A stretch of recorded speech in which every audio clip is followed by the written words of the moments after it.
her sister is born. Luz was born when she was 9 years old, and this is the part where it's related to the cover.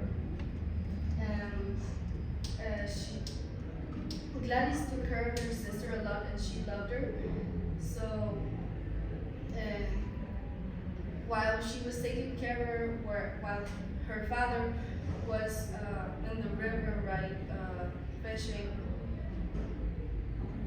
And so while she was taking care of her, her mother would sew okamas, and she learned from it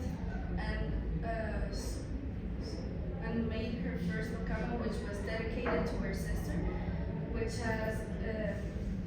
is white because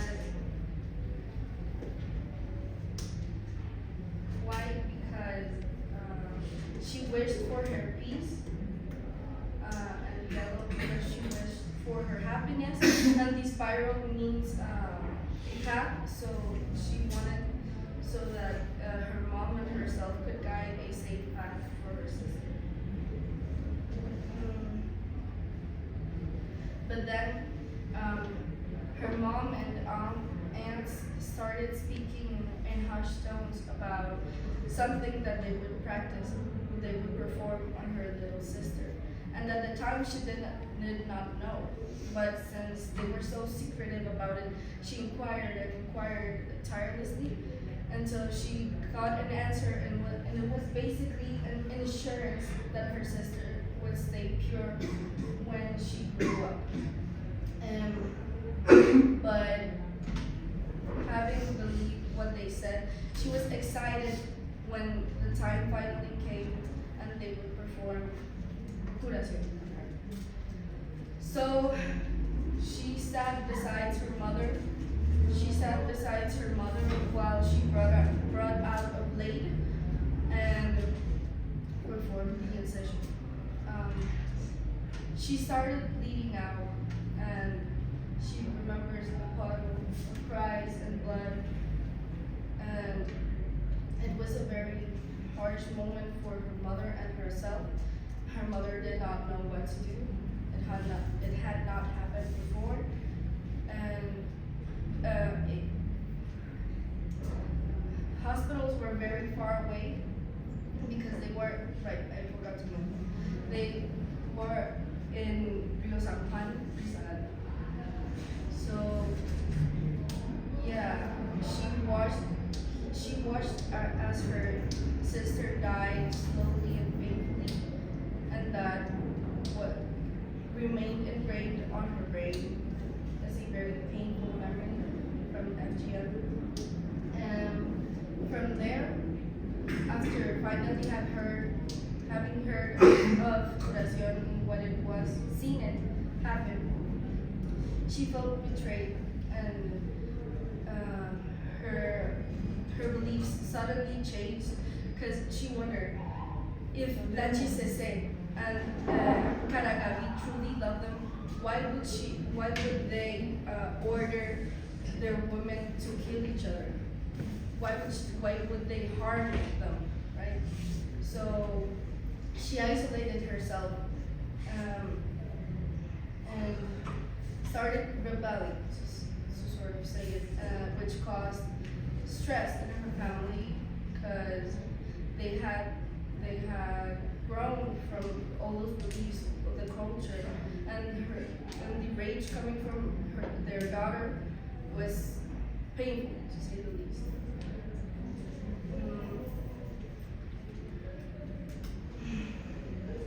Right.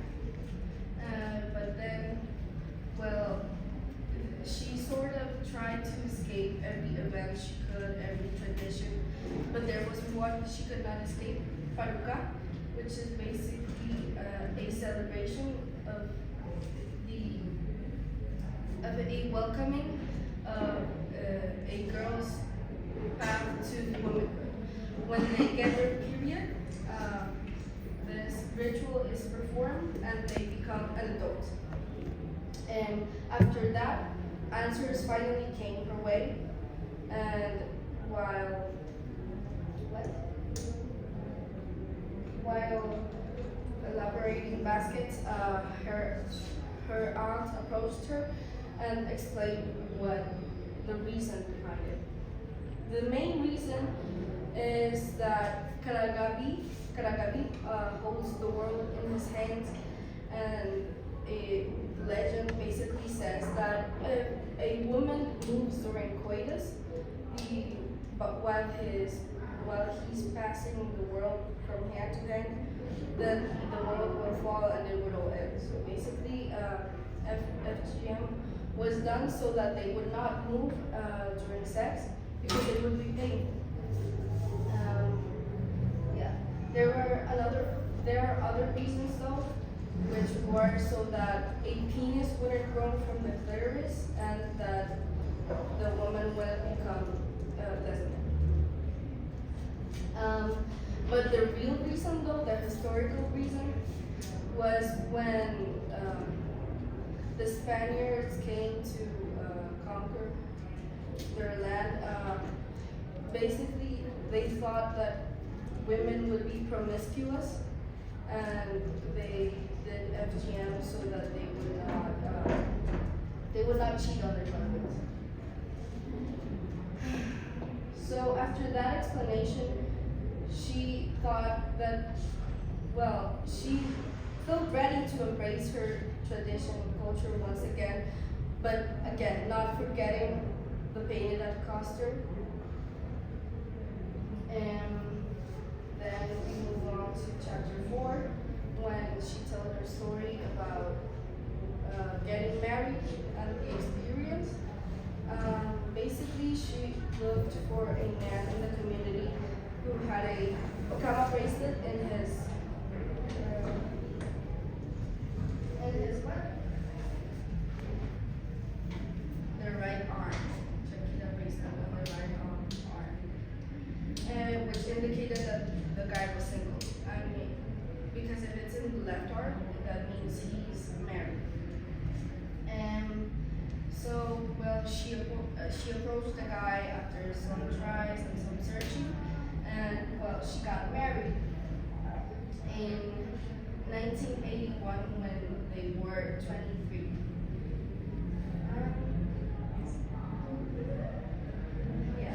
After the wedding night, well, she lost her virginity, which is a custom, right? And she explains how it hurt, like as was promised before by her aunt. It did in fact hurt, and it caused her distress, but she continued on because she didn't want to have children.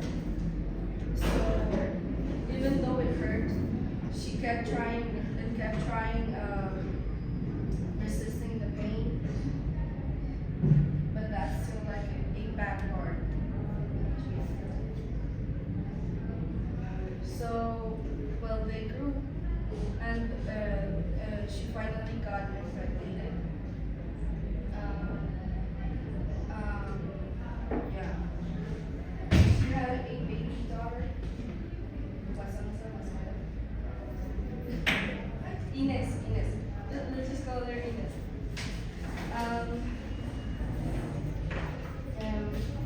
And a thing that happened was that her cousin, who was more experienced and already had children,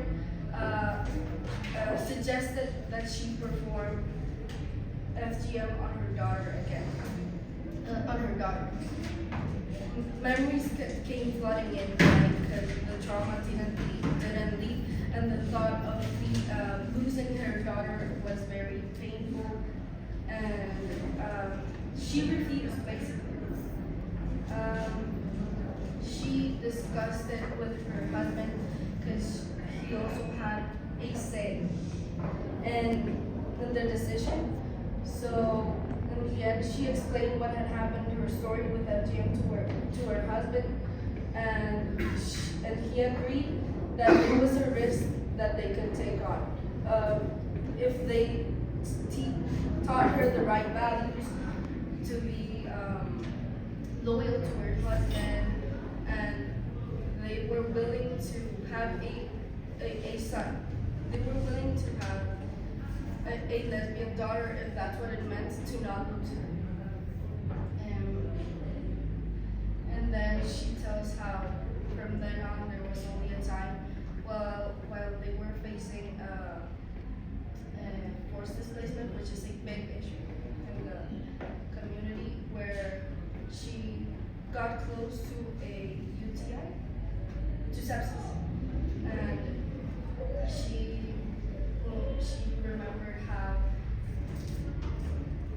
how Kipara made her feel, and wanted to be back again in her lab so she could have it done, and reflects on how since Rio San Juan became a sanctuary in 1980, how that makes her feel good that future generations from her family will have a place to call it home forever.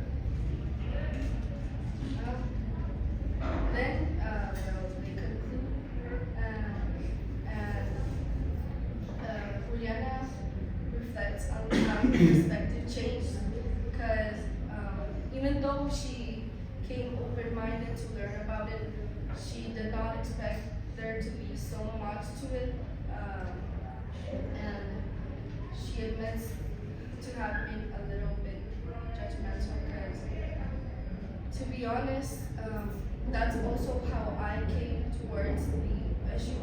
I was enraged, but after researching,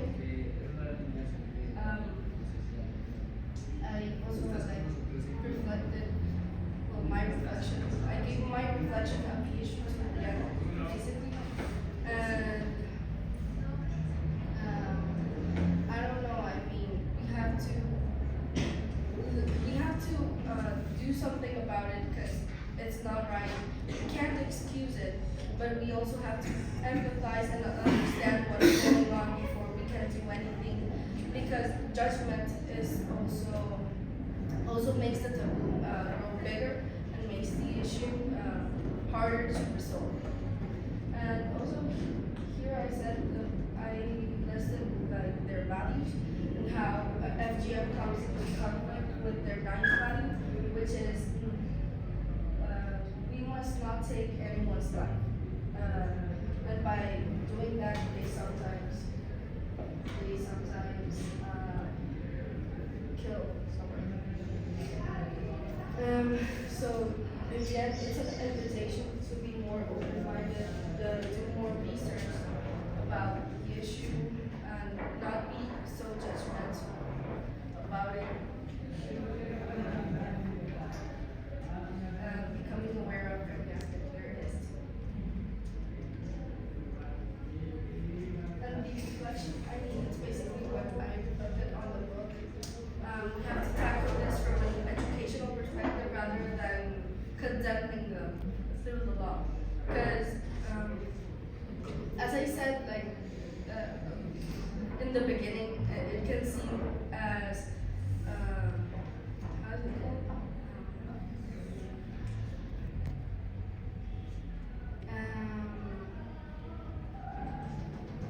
Sorry.